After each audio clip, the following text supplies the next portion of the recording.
Welcome to the Dialogue Project podcasts. 1, 2, 3, 4, 5, 6, 7, 8, 9. As often as I can, I rehearse what I'm going to say first. Right, so grab a seat, doesn't matter which one you sit in.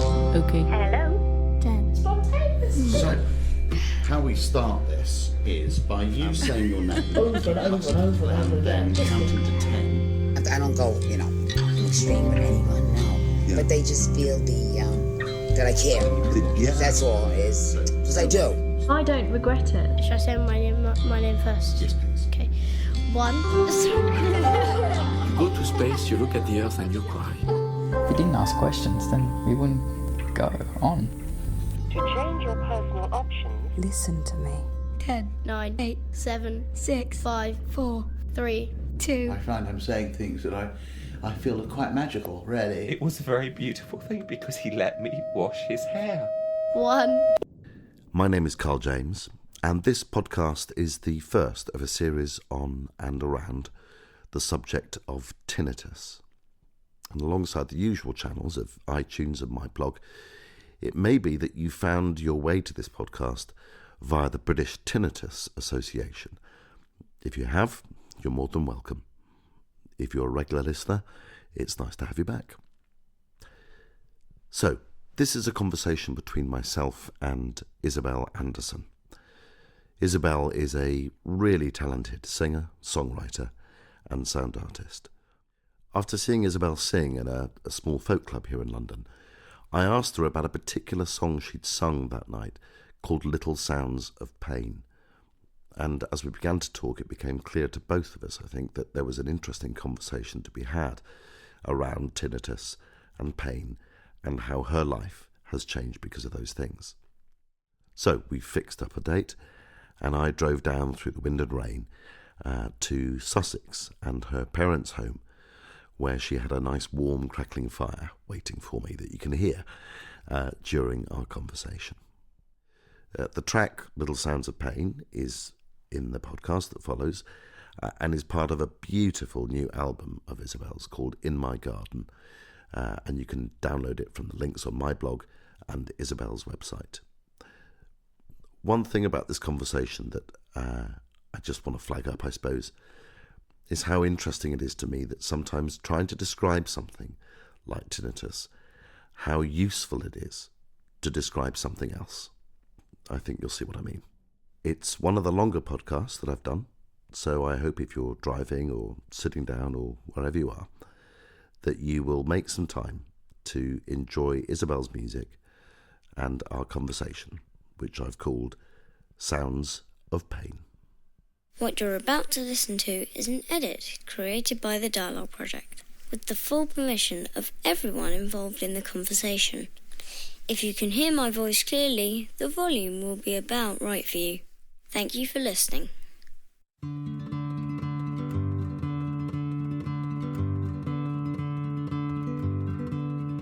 I don't know what it's like to not be in pain. I don't know what it's like to have a whole day of no pain. That is as weird for me as it would be for somebody who doesn't have chronic pain. Tinnitus. So I can't imagine not having tinnitus. In a way, I don't want someone to take it away now because I got used to it. So now I'm here all alone, waiting for you. When didn't you have it? When was what happened?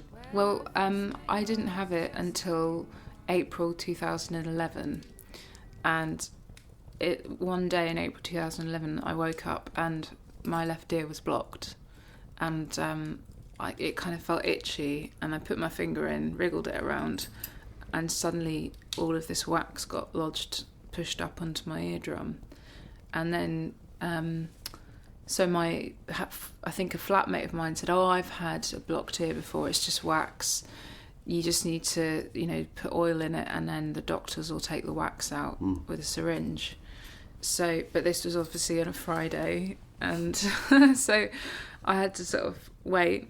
But over the weekend, my ear got really, really painful, really painful. So I went to see an out-of-hours doctor, and he looked at my ear and he was like, well, I can't see in there because you've just got so much wax.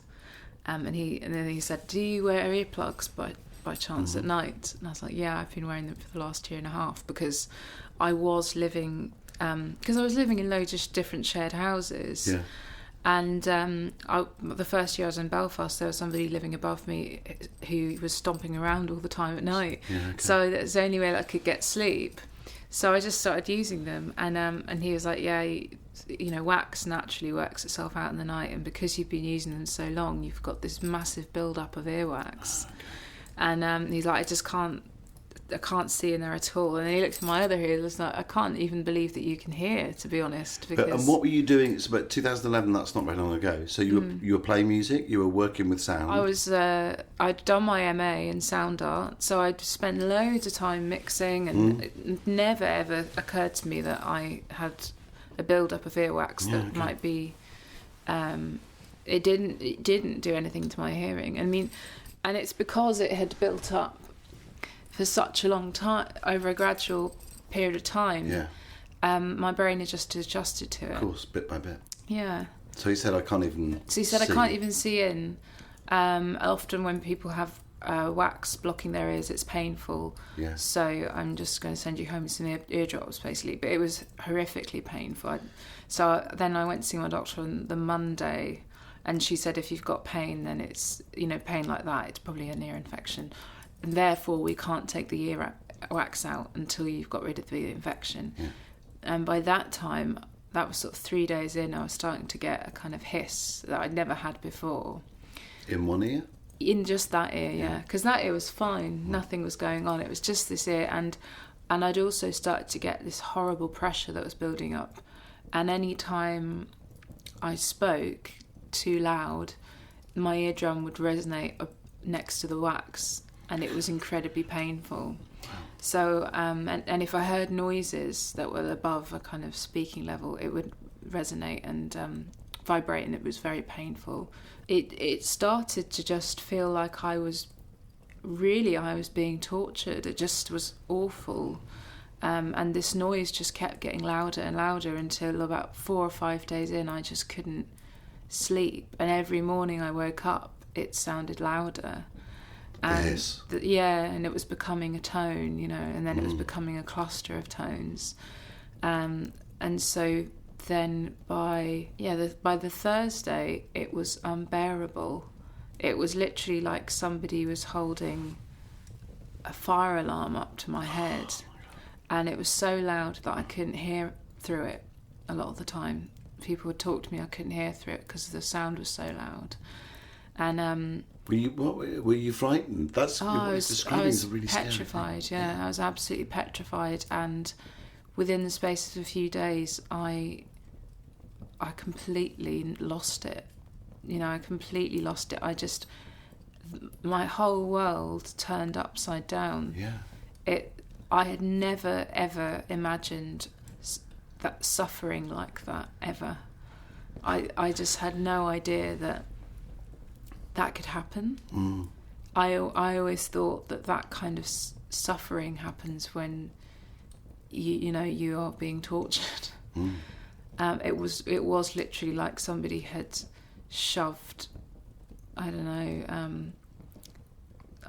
shoved a wooden spoon up my ear, and then pumped a load of water into my head, and it was just horrible. And I could hear everything that was going on in my ear or my brain or whatever. I could hear all of the squelches and the clicks and the pops. Really? Yeah, I could hear it all in that ear. Because it was amplified, I suppose, because it was so tender? Yeah, and I think because of my brain, I think, was desperately trying to hear something. So it started hearing the tinnitus, and it started hearing all the inner workings.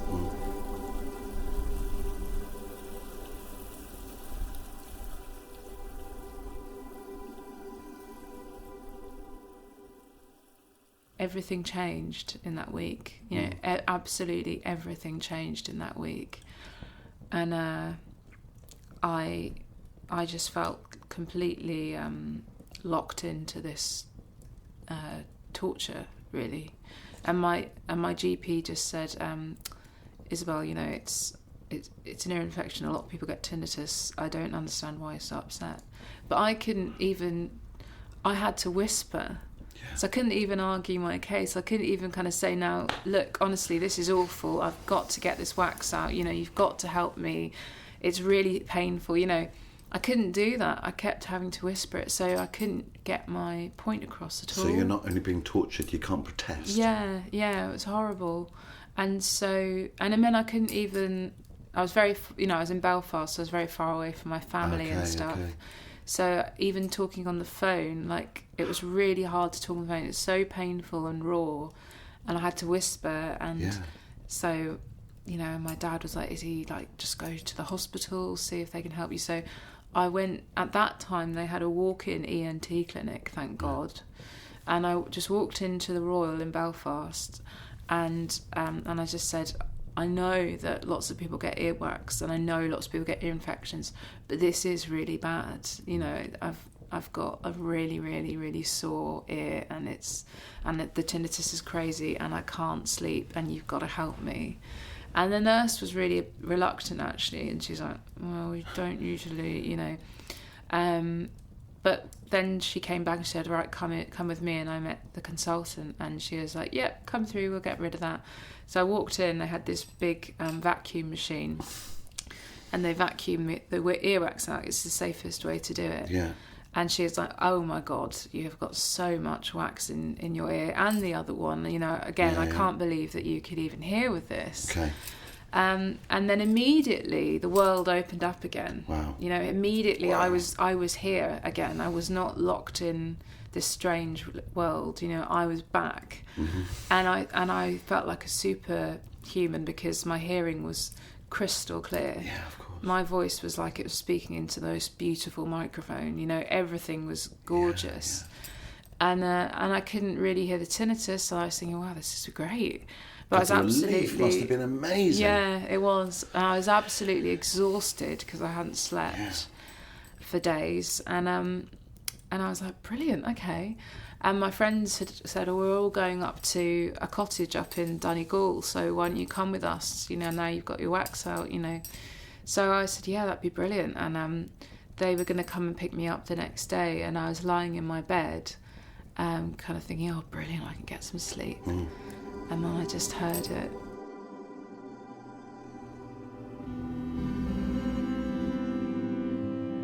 There is a silent spell I hear, with a sullen sound that brings me to tears.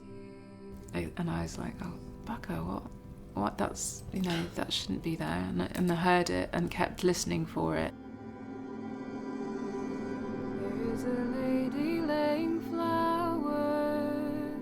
And of course it kept getting louder, and I kept listening for it and louder. And what was it at that stage? What was the sound? It was a hiss. Okay. The hiss that you had when it was full of wax? Yeah. Similar? So it was like a hiss, but then like when the wax became a tone. And it's exactly the same. Okay. Exactly the same.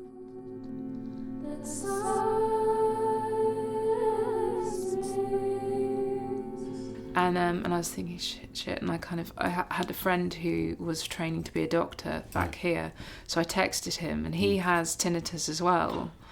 I texted him, I was like, God, Duncan, I'm a bit worried because I've just had wax removed, and I can hear fine again now, but I can still hear the tinnitus. Is that normal? He's like, yeah, it'll probably calm down over the next few days, you know, just let it settle. And so I went up to Donegal, but was really, really dizzy. Like, I had horrendous dizziness and migraines, and had called up the hospital because I could hardly stand up, you know. Wow. And they were like, yeah, people get that sometimes after that vacuum treatment. Is that because of the balance thing? Yeah. Is affecting? Yeah.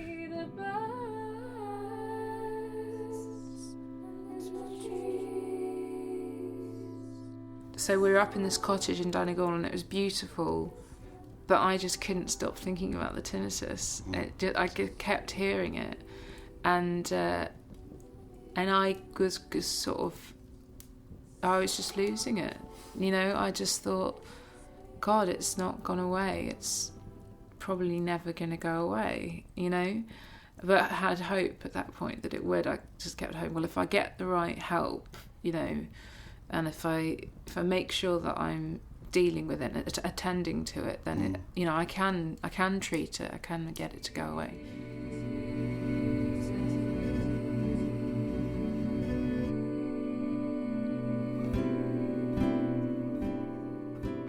You were frightened, presumably. I was absolutely petrified in a way that I've never been in my life. Had you ever experienced that? What was the most... You know, some people don't... Like, some people never have a car accident. So even when they have a small one, it has a disproportionately... Had you experienced pain a lot before? Or was this the most painful thing and the most traumatic thing that had happened to you? I wouldn't say it's the most painful thing, but... Or disturbing thing? It was the most No, do you know what? It was the most physically disturbing thing. Okay.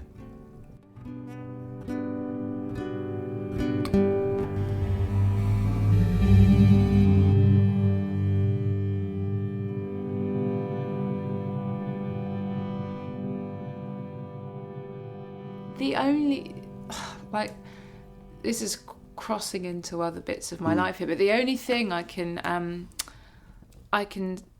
relate it to was when I was 17, I had a boyfriend who was a lot older than me and had a child, and it was a really bad relationship, very abusive relationship, and I left him, and then he stalked me for 6 months, and I had to get a police restraining order on him, and then I went off to university.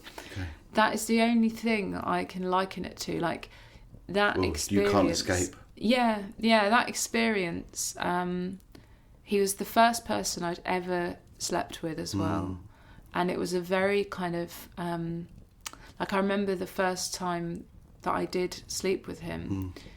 Afterwards, I cried, and I think I didn't know at the time I was crying, but I knew I was crying because the whole relationship was really fucked up, and I didn't actually... I knew deep down I would have rather have had a different experience. Yeah, okay. And when I started crying, he started saying, "How that's really insensitive. How do you think that makes me feel that you're crying right now?" You know, it was that kind of relationship. God, Isabel. Yeah, it was awful. Bad choice. It was really awful. Oh my goodness. But he completely... He isolated me from all my friends and family, and made me think that he was the best thing I'd ever get, because fundamentally I was flawed, you know, and that I needed him because nobody else was going to love me apart from him. So that's what that was his. So he really got into my head, you know, made me think that I wasn't intelligent enough to go to university, so I should stay in Lewes with him. Wow. And so then when we broke up, he literally would follow me. I'd be walking home from work at night, and he would follow me and then walk out from behind a wall or a bush and pin me down to the ground. And it was really... 17 you were going? Yeah. And and I didn't tell any of my friends apart from one of them. And I told my sister, and that was it. Okay. Because I just didn't know what was going on. And it was when I was working one night at the pub, and somebody I knew came in who had just been away with him or something like that, and he told me that this ex-boyfriend had been reading my emails every day because he'd found my password when we were going out somehow. So he'd been reading my emails every day for the first 2 months that we'd been broken up, and that really shook me, you know, because he would come to where I worked every single day and just sit there all day, and then when I left, he would follow me and sort of, you know. So. But I mean, as an observer, just, you know, as just someone listening to this, I mean, the experience you described is horrific enough on its own.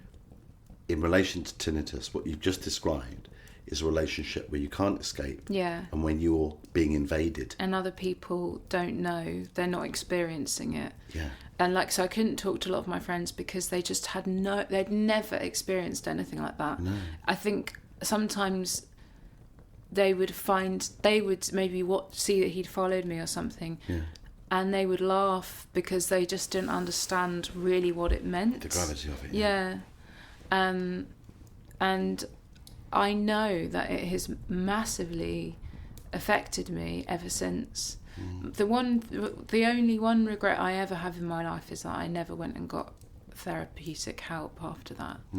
I just basically ran away to uni and hated coming back, and for at least a year or two I was shit scared coming back. Well, and where exactly the time in your life when homes should be a bit of a sanctuary to come it wasn't back. I hated it. I would have stayed all year at Dartington if I could. Okay. Well, I could, but it would have been very upsetting for my family if I didn't. And this is more than 10 years yeah. ago. So you sound all right about it now. I am, yeah. I think I've been all right about it for a while, but I think I haven't realised until I had this second very disturbing experience just how much it has. Well, the gravity of it, actually. I think, and I've gone through quite a lot of therapy now, after coming home. And when I've told, I had some CBT when I had tinnitus at first, and I've had some psychotherapy now. And both those people that I've told, they were like, you do realise that's abuse. And the first time somebody said that, I was like, is it? And they're like, yeah, that is abuse. That he has abused you. Yeah, that is an abusive relationship. You were vulnerable. You were young. You were naive. He had complete control of that situation. But you didn't see it like that until somebody said it to you. I thought all of the things I've just said, apart from that it was abuse, because I've, the thing that he'd instilled in me was that. That wasn't abuse, that was love. Like, this is love. Love makes you unhappy. Love makes you out of control. Love makes you sacrifice everything for that, even your self-respect, even your family, even.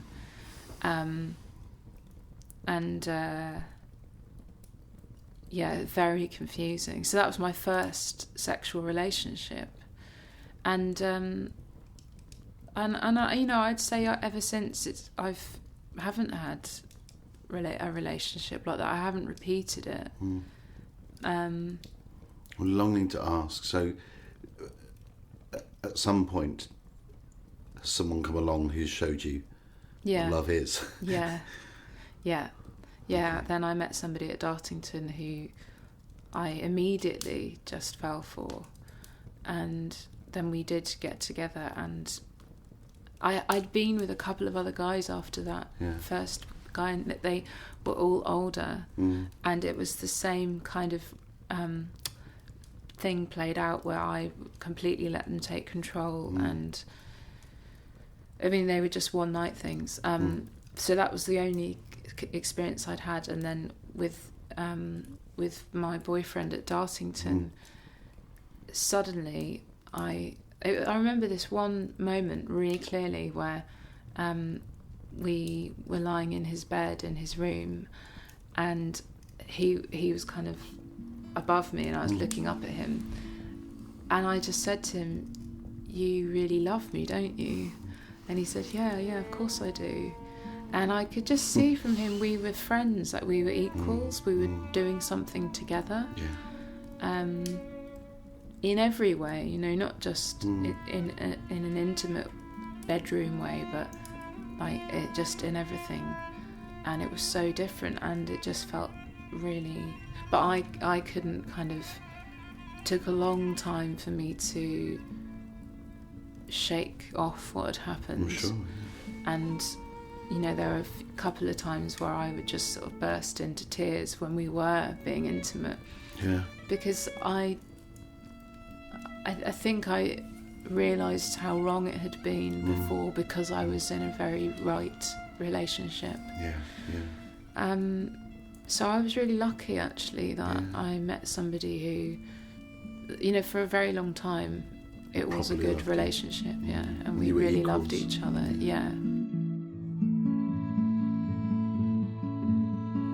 Oh, love, I think you're wrong to take my hand and then to run. So I know I've digressed a bit, but No, okay, but I you, think what it you've kind of done though is listening to, you've just described by describing something else. But isn't this it's interesting? very similar. It's very Right. so, and the thing is that I know that like somebody might hear it and think, oh well, I've had a bit of earwax in my ear, or I've had an ear infection, but it honestly was a really extreme version of that, So it was a very traumatic. Just physically for my head, it was very traumatic. It took months for my head to stop hurting when I talked or when I sang. It took months for me to be able to hear noises that were a normal level, and it took months for me to be able to go to a gig. Like, I was petrified of going to gigs. I can imagine. Well, any loud noise must have been horrific. Yeah. And you keep on pointing at your left ear. I It's my presume that's left the ear, one. yeah. And so, what were you doing? What were you doing when this happened? I was in the first year of my PhD in sound art. In sound art, Yeah. right? Could have been anything. Yeah. Had to be sound art, Yeah. right? Yeah. So that's the other thing is, for me, I hear that, like, I connect with the world through my hearing, and I just do. And if anything happens to that, it massively affects my mental state. I would much rather, if somebody said choose, go blind or go deaf, I would much rather go blind, definitely. I can't think of anything worse than my hearing being jeopardised in any way. Did I tell you the story when I spoke to a hearing specialist years ago? She died, actually, Oh, right. a couple of years ago. She talked to me about elephants. Have I told you this? No. No, okay. When an elephant goes blind, all the other elephants will just, when they're walking along in a herd, will just make sure it's in the middle, and will, kind of bumble it along, and it'll stay with the pack. If an elephant goes deaf, the other elephants leave it behind. Yeah. They don't want anything to do Yeah. with it. It's like you're a liability. Yeah. You need to just stay there and die. Yeah. Because people don't realise that actually we connect and interpret the world much more through our hearing. People think that it's our sight that's the most important thing. It's not. You can hear all the way around you. So you can hear if something's coming up behind you. You can hear if something's looming in the sky. You can't with your eyes. You can only see what's in front of you. Yeah. And I was at a conference it was held at the Royal Geographic Society, and there was someone from the UCL Ear Institute talking about this, and they were saying that in studies they found that people who have a hearing loss or some kind of hearing impairment or tinnitus, they are much likely to have mental health problems than someone who's visually impaired. Really? Yeah, like significantly more, because that is one of the main ways that you orientate yourself and find yourself in the world. I mean, I don't know how this would sound if someone's listening to this conversation and is losing their sight. No, it's not. It's not to belittle that at all. No, of course. It's really not to belittle that. And anything that jeopardises one of your senses is really difficult. Yeah, I mean, I've heard people talking about losing their sense of taste or their sense of smell. It's really profound, and it cuts you off from connecting with other people in some way. You can't taste that ice cream with somebody in the restaurant. You can't smell those bluebells when you're walking out with your kids. You can't hear that car coming up behind you when you're crossing the road with your friend and your friend says, "Oh my God, why didn't you run?" That's crazy. Like, all of these things massively affect you. I think the difference is, I think we are incredibly sensitive audio-wise, We are. but we're just not aware of it. No. And why would that be? Well, because when you're asleep, asleep, you go back 100,000 years. When we're curled up in the cave, it's dark, How Yeah. do you first tell that a predator is on its way? Exactly. You don't see them. You hear the crackle of the leaf. Well, actually, the first thing that you would notice in that situation is that everything would go silent. All of the other animals, everything would go silent because they know a predator's coming. Oh, that's brilliant. And that is why people who have tinnitus find it's really difficult at night, because what happens when we try and block all the sound out of our bedrooms. Yeah. It's actually really unnatural for us as humans, because it makes us think on a very deep, what's the word? What's that bit of the brain? The alligator brain bit. Yeah, exactly. That part of the brain immediately thinks predator. It's silent predator. And it means that our hearing, our auditory cortex starts working up on 11. Oh, cool. And that's so why... it turns up. It turns it all up. And that is why when you're in bed, that creaking floorboard sounds really loud. Yeah, Whereas, because the whole scale of it. Yeah. Your zero changes. Yeah. Whereas if it was the morning and you had the window open and you were getting yourself ready for work, you might not hear that creak at all. It's actually, silence is what makes us feel very, very unnerved. And I mean, there's so much stuff about that that's so interesting. Like when you put people into a silent chamber, absolutely everyone starts to hear tinnitus. Yeah. And then if you leave them for a certain amount of time, like, I think it's something like 10, 20 minutes, a lot of people start to really, really hear in a very real way music.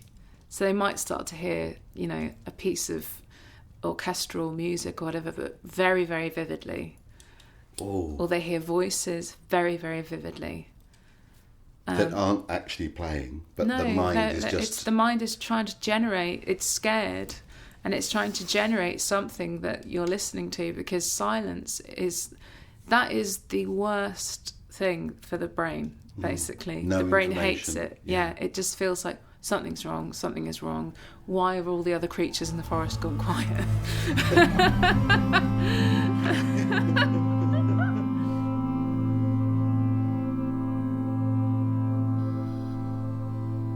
So I'm sorry, we're trying to kind of track hopping around. my story of what It's all happened to good. me, but So in the first few that's- days, yeah, so you were hoping this Yeah. would be a temporary thing. exactly, yeah. But then over that weekend, it kind of kept creeping up again.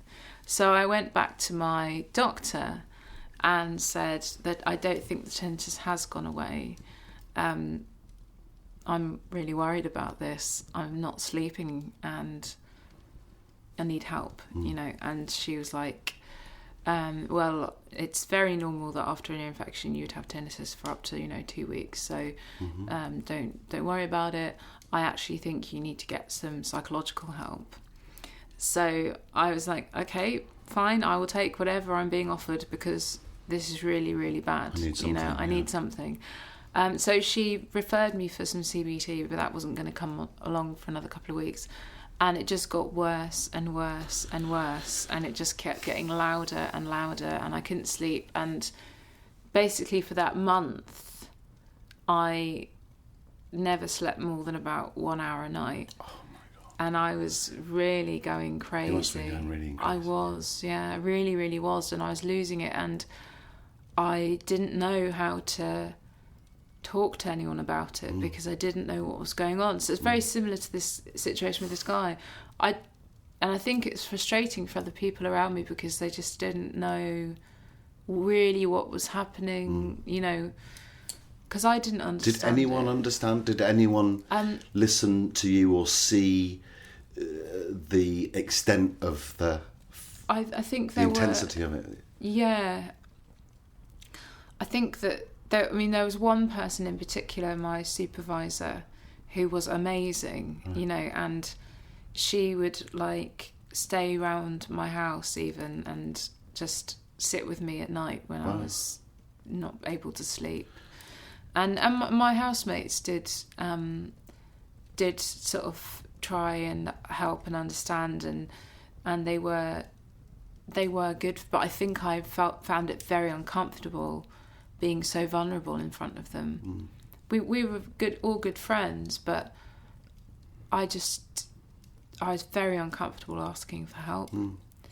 And I think because is that in character for you? Are you... I think not now. Like I think that's massively changed, which is good. But yeah, I'd got very used to coping with things on my own. I coped with what happened with that guy on my own, and then the whole way through my life, I coped with things on my own, and this was something I just could not get my head around. But my supervisor just really clicked in and understood. I think because she's gone through a couple of sort of quite big life-changing health things, and because she knows how important hearing is when you're working in that world, and she knows, I think she knew what it was like to connect with the world through your ears, not just at work, but in every way. So for that channel to be interfered with, she was sensitive to how difficult that would have been for you. And I think she could just... She's a very sort of she's very in tune with people, Nice word to use. Yeah. She's very empathetic and really kind of sees things in people, and she could just see in me that this had rocked me to the core. So in a way, it didn't really matter what it was that had rocked me. She just knew that I needed a lot of help, and she gave it to me. And she actually was amazing, I have to say. Like, I'm just thinking back to it. Like, I'd be sitting on the couch, like shaking, feeling awful, hadn't slept, just constantly hearing this ringing.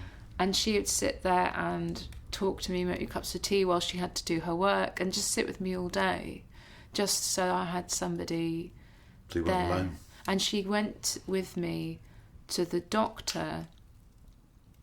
She went with me to the doctor just before I went to see a really good doctor. But she went with me to the doctor to say what I needed to say because I couldn't, because I was so...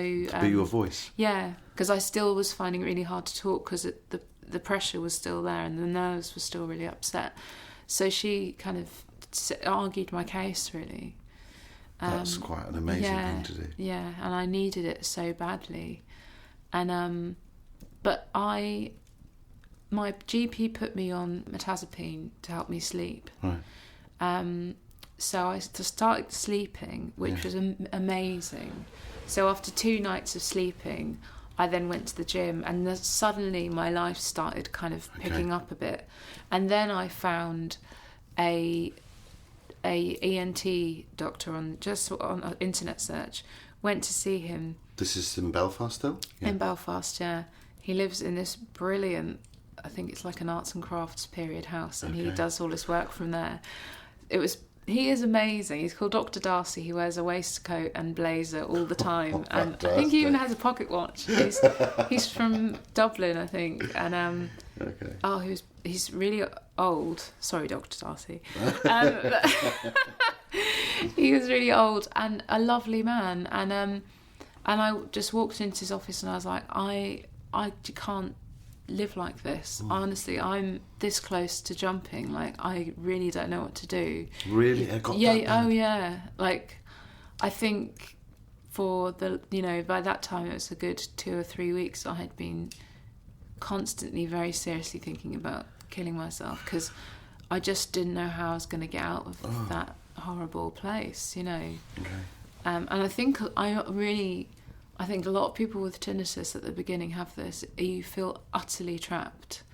And there's doctors tell you there's nothing that they can do. And that's bollocks, actually. Okay. And that's get really on to that. That's crap. interesting. Yeah.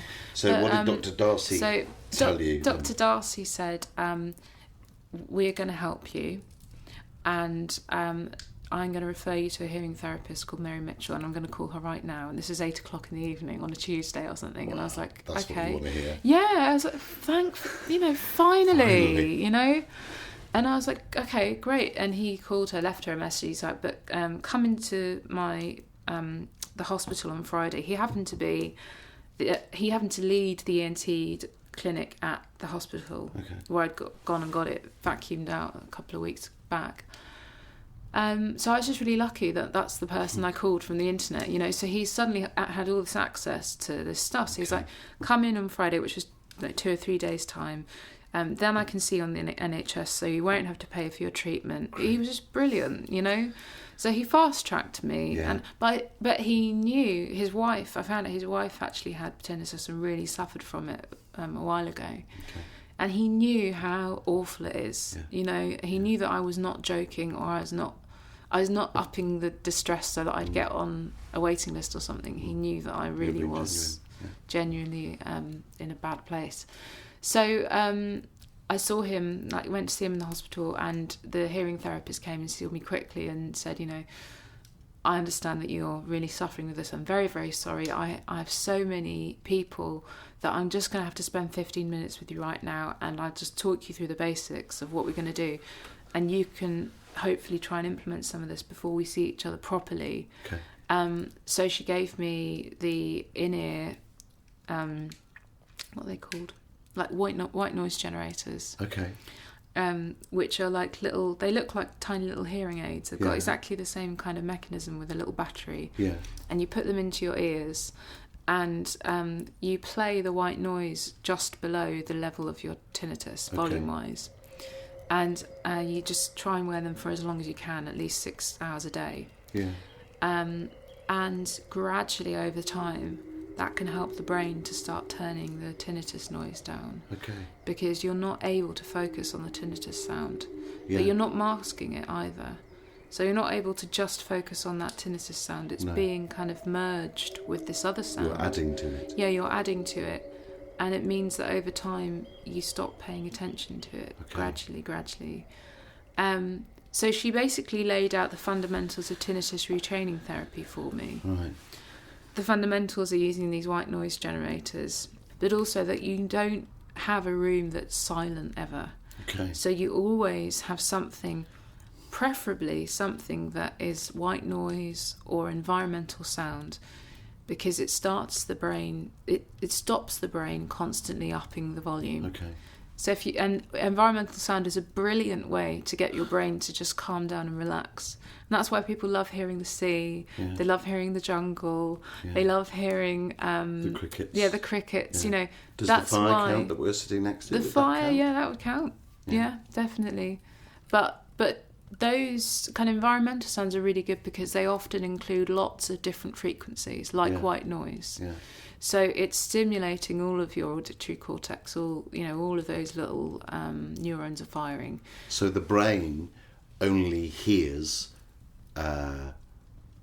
sounds that come in on a different level to that. You kind of move the zero up, so the brain isn't paying so much attention. Yeah, you're giving it lots of other things to hear. Sure, okay. But you're also not trying to mask the sound. How would you do that? How would you mask the sound? You'd play the other sounds so loud that you can't hear the tinnitus anymore. I see, okay. So you don't overdo it. No. Right. Which is what a lot of people do to cope with tinnitus. Oh, interesting. And it does help at the time, but over time you don't get used to the sound, so you can't start to habituate it. And the idea behind this is that, for instance, if you move into a flat and you live next to a busy road, chances are in 6 months' time you won't hear the busy road anymore. You'll have just got used to it. You've habituated the sound. And it's exactly the same idea with tinnitus. Okay. You can get to a point, a lot of people can get to a point where it's like the busy road. If they listen for it, they can hear their tinnitus. Yeah. Sometimes they can't even. But you can get on with all the other things in your life and you stop hearing it. It's just because your attention has been diverted. But it's then you kind of bring in this level of like mindfulness where it's not that you're trying to resist the sound. You are accepting the sound. So when you're paying attention to other things, it's not that you're trying to run away from that tinnitus sound. It's just that that's not important right now. And the way that you're this is the psychological half of it, of this therapy, is that you're supposed to start to see your tinnitus as something that is not harmful, is not a risk, isn't unpleasant. And you don't have to go as far as to call it your friend, but you can call it your neighbour next door. You know, and I have started to see it as just part of me.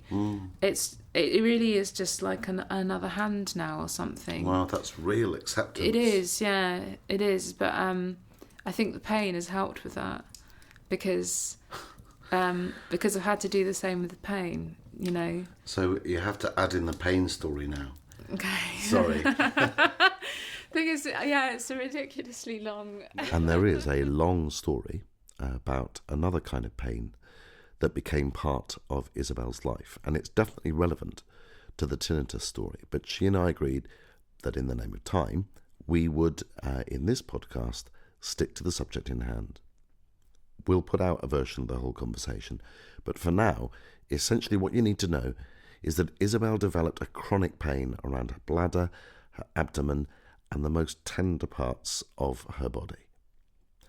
Now, a big part of her journey towards dealing with this new pain that affects women and men and is generally known as chronic regional pain syndrome, a big part of her journey has been joining a pain group, sitting with a group of women with different versions of this syndrome, talking, listening, and providing some comfort to each other. She talked passionately to me about how important this group has been to her, and she'll refer to it in a couple of minutes. So for now, back to the tinnitus. Singing can't have been something you would have wanted to do with all this going on? No, it was really painful to sing, yeah. Because anything that was vibrating, so I couldn't really sing. And but what was that like, not to be able to sing as someone who sings a lot? I think I always knew that I would eventually be able to. Okay. Which is weird, actually, because with everything else I was like... Yeah, you're panicking. Yeah, I was panicking. But I kind of knew that was always going to be there for some reason. I think really, you know, getting to see the hearing therapist changed everything. And I just realised that it was all about pacing. Yeah, and that at this time also I met Ruby Colley, because Gassia, who is my supervisor actually, so Gassia plays on Dark Path, she was not able to play at Glastonbury. I played at Glastonbury in the summer of 2011. Yeah, so 2 months after this had all happened. Boy, oh boy, it was insane. Yeah, and we were playing one of the main stages, so you know, I just had to go and do it. What were you thinking of? What were you doing going to Glastonbury I just had Festival to do with? it. Yeah, I know, but I was surrounded by good people. Like, we all drove down together. It was me, Dave from No Alibis, who'd kind of helped us get the gig. Okay. Ruby, who was filling in for Gassia, who couldn't do it, and this is the first time I've met Ruby, and she has tinnitus. And she had tinnitus for a very similar reason. She'd had wax, she'd got it removed. But I think what had happened is she got it removed before it was soft enough. So it meant that it was quite painful when they syringed it. Okay. And then that night, suddenly she got this tinnitus in her ear building. So she has tinnitus too. And then Paddy, the percussionist, I've known him for ages. So I was with friends kind of thing. Yeah. And we were staying at a B&B. Okay. So good move. Yeah. Not next to oh, no, I couldn't have. Radiohead pumping it out or anything. No, I couldn't have done that. But it was actually really good, and it went really well, so it's fine. Wow. But so I did that, and then after that came back and mixed the album, and had picked up the college work again, and had an installation in one of the galleries in Belfast, and then launched Dark Path in September. Okay. And so by that time, I wasn't fine, but I knew I was on the right path, and I knew that I was getting the best help I could, you know, so I was starting to feel a bit more normal. And you were accommodating this sound, you were letting the sound be, you were beginning to let this tinnitus be part of you and your every day. Yeah, and actually I forgot to say that one of the big things that helped me was meditation. So really? For those months, like say a good 6 months, I was meditating for up to about 2 hours a night, because it was the only way that I could get rid of the headaches. That was another thing from the pressure, actually. For months I got these awful headaches, and it was the only thing that actually calmed the tinnitus sound down, and I could hear a very big difference. So before meditating, it'd be like, it would feel like it had these levels, so there's one tone there, one tone there, one tone there, one tone there, one tone there, all this cluster of tones, and then the hiss behind it. And then after the meditation, it would be like just the hiss. Oh, you know. goodness. So I'd have to meditate for 1 or 2 hours a night. I'd just go up to my room and do that. And then, you know, gradually I stopped doing it quite so often. And then it became just if I needed to, I would go and meditate. I need to ask you a question about the tones that I wanted to ask earlier on. So here you are as not just as a musician, but someone who's interested in sound, not just music. Kind of perfectly placed in a way to listen to this sound. Absolutely. So if anyone was intrusive. going to pick that up, it was me. If anyone was going to hear that sound and not be able to put it down, it was me. Okay. Yeah. So what were those tones? Did they have a pitch? Are they a... I can't... Would you ever describe them as a chord? No. Because you're talking about different tones at the same time. But they're know, not... yeah. But musically, do they make any sense to you at all? No. Isn't And that that's why, extraordinary? you know, in the sound, in the song Little Sounds of Pain, it says this song is hard to understand. It can be loud as a brass band or quiet as a grain of sand. And in a mournful song with no melody, it just doesn't make... I don't see it like music. It's more like... It is sound. It's much more like sound. But what's the difference then between sound and music?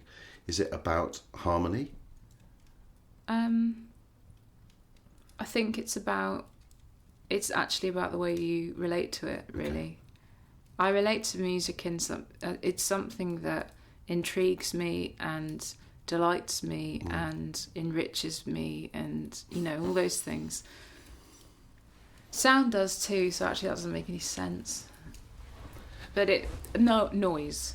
Okay. Noise. That's easier to distinguish. Yeah. It's the difference between music stroke sound and noise. And these tones are noise. Yeah. They, you know, that's the difference. And even if I wanted to, it would be very hard for me to pick out the tones. Sometimes I can if it's just one, and I would be able to hum. Oh, it's a sometimes there's these very strange things, and Ruby gets it too, where everything goes very quiet. It's like, you know, those headphones you showed me, you cancel it out. Yeah. Everything goes very quiet apart from one tone that starts coming through, and it's like ding. And it drifts off, and then suddenly the world opens up again. Yeah. That happens, you know, a couple of times a week. That happens, and I know somebody at SARC once told me, well, you know, when the tones start going up and down, that's when your ears are really fucked. I'll listen out for that. And that hasn't happened yet, but so some people get that, you know. Going on. Okay. I've never had that, but I do get the kind of ding. Now I have to come clean here. At this point in the conversation, we ran out of tape, but we quickly noticed the fact. So we just had a cup of tea and came back and tried to remember where it was that we got to. Meditation. I was asking about meditation. And you said... and I was saying it was more guided meditation at that time. Oh, yes, so you listened to stuff. So, I listened to stuff. It was really just to try and get my mind to be thinking about, able to relax, able to not listen to the tinnitus. Yeah. And the hearing therapist had given me some exercises at home to do. So really they were kind of like meditation, focusing on different parts of your body, focusing on, you know, all the fingers touching your thumb, try and do that 10 times. And then the idea is to then realise, I've just spent 10 minutes doing something and I haven't been listening to my tinnitus. And the more you do it, the more that time becomes 30 minutes, an hour, 2 hours, you know. So eventually I was getting to the place where, an hour might go by and I wasn't thinking about the tinnitus, so I wasn't hearing it. Wow, that must have been an amazing relief. Yeah, it was, definitely. And...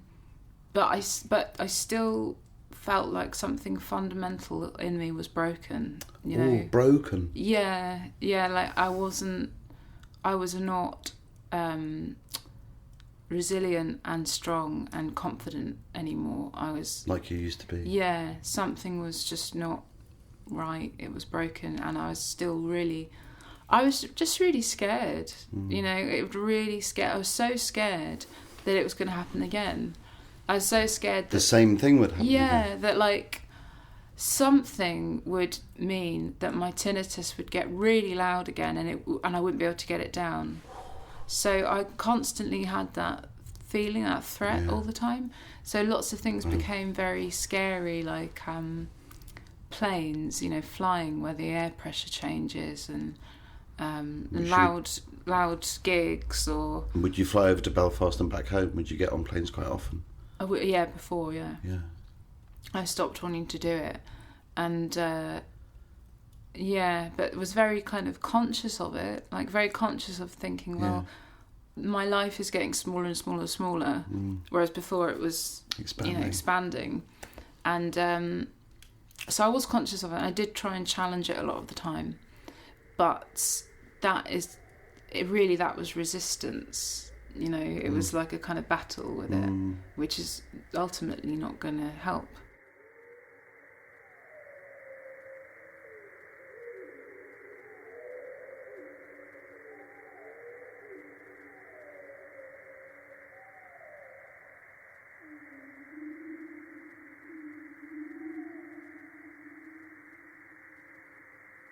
Unlike many things in life, the worst thing you can do is pay attention to the tinnitus if you want to solve the problem. And we're taught in our culture that if you want to solve the problem, apply yourself to it. Yeah, that's true. And if you work hard and you're very diligent and you pay attention to it, it'll go. It'll get sorted. Yeah. And focus on it. Yeah, exactly. Yeah. Focus on it. Pay attention to it. And that's the worst thing you can do with tinnitus, and it's the worst thing you can do with chronic pain.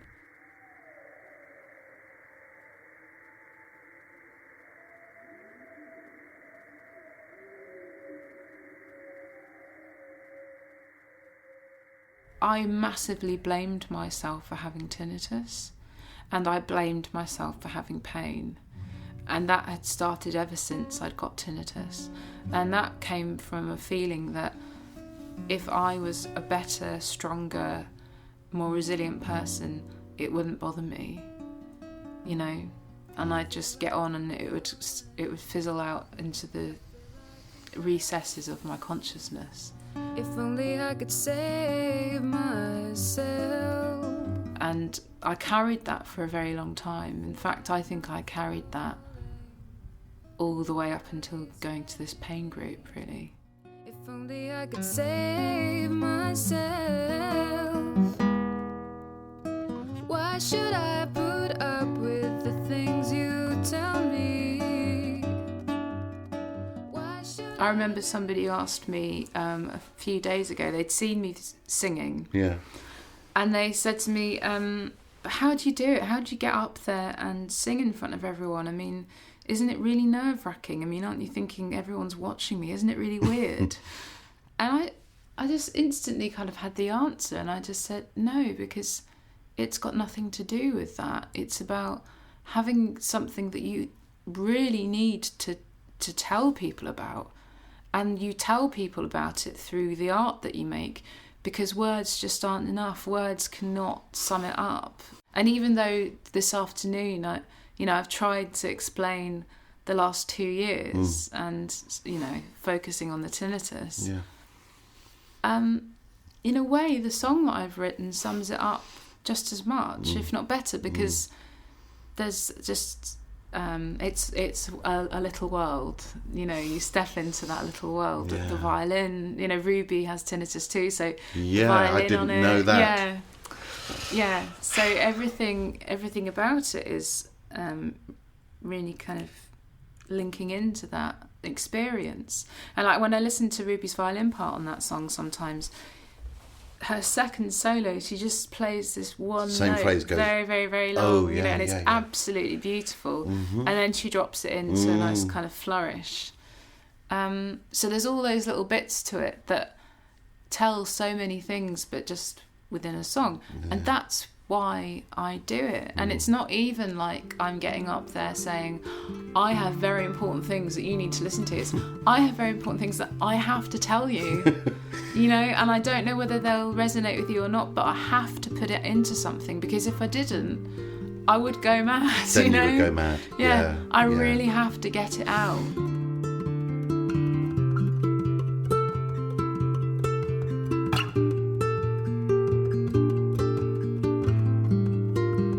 song inside of me, and it murmurs restlessly beneath the sounds of the world around me. Always present in my mind, it sings to me all the time, a mournful song with no melody. Ooh, should I sing it out? Ooh, should I sing it out? Would it free me? Would it free me? Should I sing it out?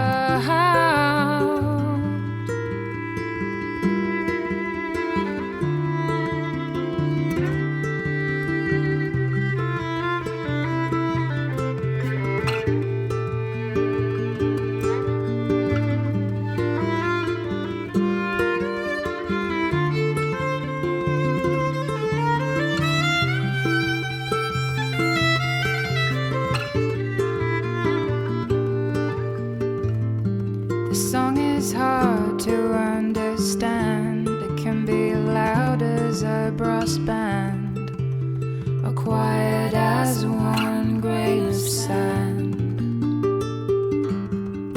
It gets jealous when I hear the sounds outside my ears.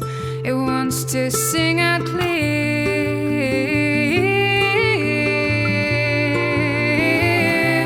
Should I sing it out? Oh, should I sing it out? Would it free me? Would it free me? Should I sing it out?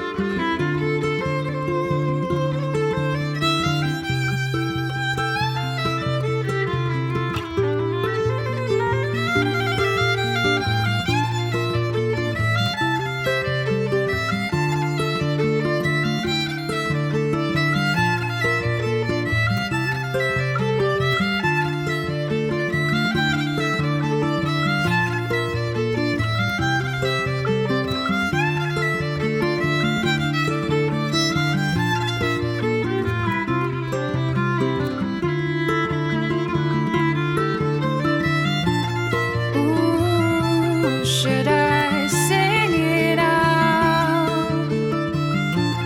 Ooh, should I sing it out? Would it free me? Would it free me? Should I sing it out?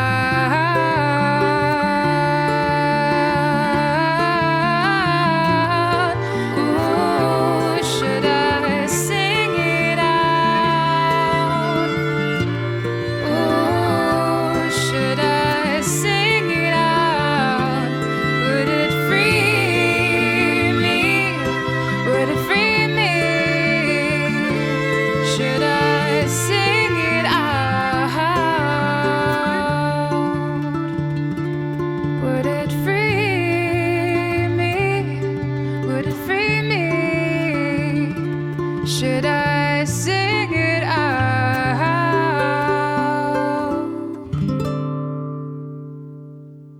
I started the pacing beginning of May, and I started doing mindfulness meditation every day beginning of May, and things have just kept getting better and better because of that. Wow. And tell me a little bit about what that practice is for you, because this is interesting. well, I mean over the last 2 years, I've had to become massively flexible about No shit. yeah just about massively how you... flexible about what's going on with my body, Yeah. how I'm what my place is in the world, I'm not at college anymore. I'm living with my mum and dad. I'm not really in an environment where I don't feel particularly like my skills are appreciated. Yeah. You know, I don't have a big demand for gigging, or I don't have lots of people around me that are doing similar things. Yeah. But I've had to be here to get to where I am right now. So I don't feel bad about it. Whereas I think before it would have been really like, God, you know, I'd felt really frustrated. Because everyone around you was getting on with stuff. Yeah. And that's a good thing. You're saying that's been a good thing for you. Yes. Yeah. So that's part of it, you know, that doing the mindfulness meditation has really fed into that. Yeah. It's really fed into the psychotherapy I've been doing, just about being aware of, you know, how you're feeling and questioning it and understanding it and not running away from it and not being scared to say if you're not liking something or you're feeling a certain way, and to ask for what you want and to know what you want and know what you need. These are big questions. Yeah. So I've really had to kind of be, because the thing is, when you're having to deal with tinnitus and chronic pain, you don't have room for a shit friend. No. There's no room for that anymore. You can't tolerate it. No. So I don't tolerate it. But I think now, because I've gone through what I've gone through, and because I've really tried to learn from it and really tried to understand it, I am so much stronger and happier than I was even before this began. What an amazing thing to say. Yeah, it's true. It really is true. You're not quite saying you're glad it's happened. No. And that's different to what you've just said. If it hadn't happened, I'd be a different person. You know, I don't think I would be so compassionate to myself and other people. I would not have a window into what... You know, I have a window into what many, many people go through, but our society ignores all the time. So I would know nothing about it, you know. That was said almost with venom. It is. It really angers me. It really angers me.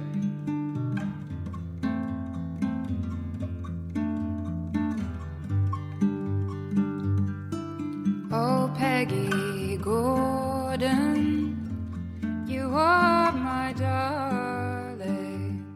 I've been very lucky in that my parents have been very supportive and stood by me, and whenever I felt like somebody's not understood me or not taken me seriously, they've been there and they have taken me seriously.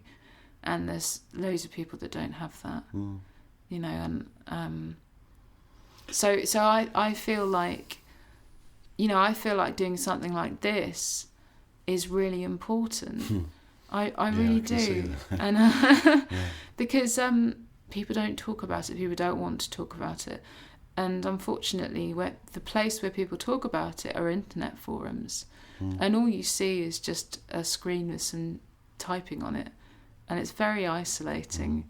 People don't hear a voice of a normal person who has a loving family, has a career that they're going to hopefully be able to pursue, has skills and talents, is, you know, an intelligent...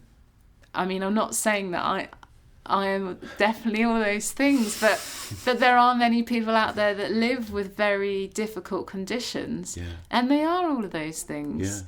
And their stories are... It's important that people hear them and people understand them, because one day it might happen to you, or you might be going through it. Totally. And we don't talk about it as a culture. We hate it.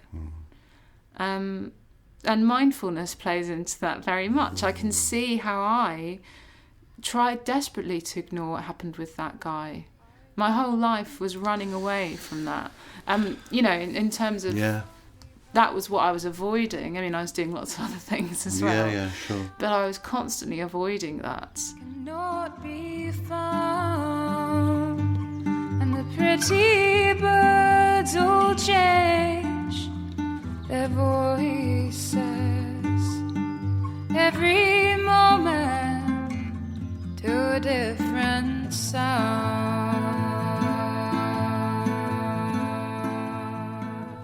Because of having to basically spend so much time with these unpleasant sensations and feelings and thoughts, I have become a very good friend to myself.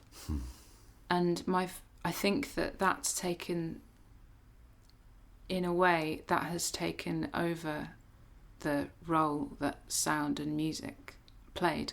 It still plays that role, but I don't feel like that's my outside friend that I have to clutch onto. Okay. I have something in me now that I can rely on and trust and depend on. I feel like even if for some reason I couldn't work with sound and music anymore, I would find other ways to express things. Yeah, it sounds a bit like that. Yeah, I would, definitely. Because you have yourself as a friend. Yeah. Whoa, that's interesting. I wouldn't have expected to hear you say that at the beginning of the conversation. Yeah. Because you're someone who really loves... Yeah, and I really do love sound, but, you know, and I love music, I love everything auditory, but I just don't feel like I have to grasp it. Like that has to be my identity. I don't feel like that now. And I feel much more able to just make the best of whatever is around me. That therapy you've had, is it ongoing? Do you mind me asking that? No, it's fine. Well, I'm kind of wrapping up the psychotherapy that I've been having. I've been seeing someone in Brighton because I'm moving back to Belfast in a month. How do you feel about that? I feel really good about it because I know that I've got to a place now where I'm not scared anymore. And I know that I've got a home here now again, which I haven't really had since before I met that guy, really. But I mean, I am nervous about going back because I'm nervous. I know that now I have to approach my life in a bit of a different way. I can't really abuse my body in the sense of drinking loads night after night and not getting enough sleep. It won't let me do it anymore. You know, my tinnitus. Did you used to do that? Yeah, I used to do that a lot. It's allowed for you. I was a big, you know, burning the candle at both ends. Yeah. And had a lot of fun. Yeah. But I'd very regularly, you know, go into college after 2 hours sleep and work all day and all night and just do it again. And I could do it, and I can't do it now. So I think I'm a bit nervous about kind of going back and being tempted because I do love, you know, having a good time. We'll skip back to get you saying those words, But I think I need to be very good about knowing, right, you've had one night of doing that, have a couple of nights in.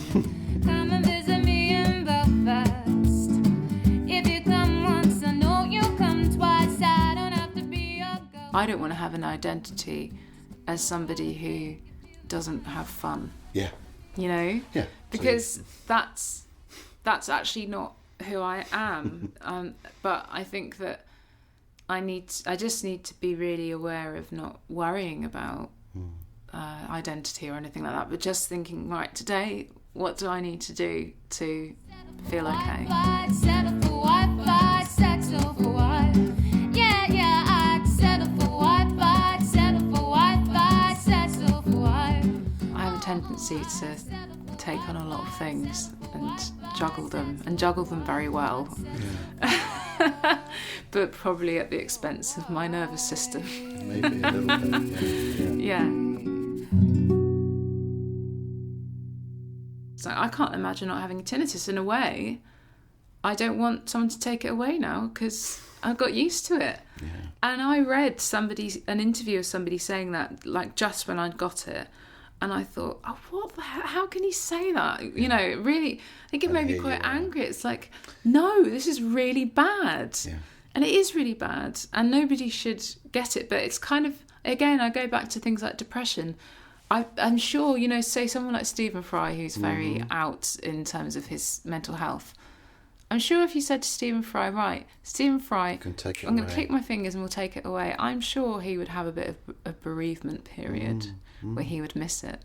It's like that annoying friend that, you know, you kind of put up with them at the beginning and then you're like, oh, bloody hell. But actually you'd strangely miss if they disappeared one day. I'm lonely, I miss the girl I used to be. Please give me a chance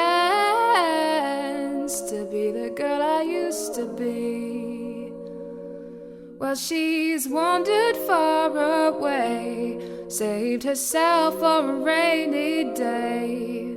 Well, I tell myself that day has come, has come. Well, I tell myself that day has come, has come. Well, I tell myself that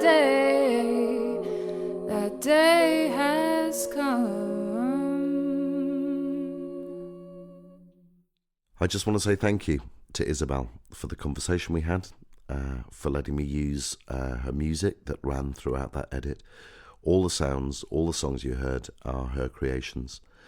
The beautiful violin is being played by Ruby Colley, and Isabel's album, In My Garden, and all the rest of her music, and I highly recommend that you go and download it now, is all available on her website, isabelanderson.com.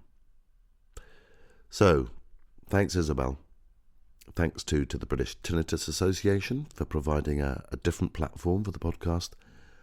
And most of all to you. Thanks for listening.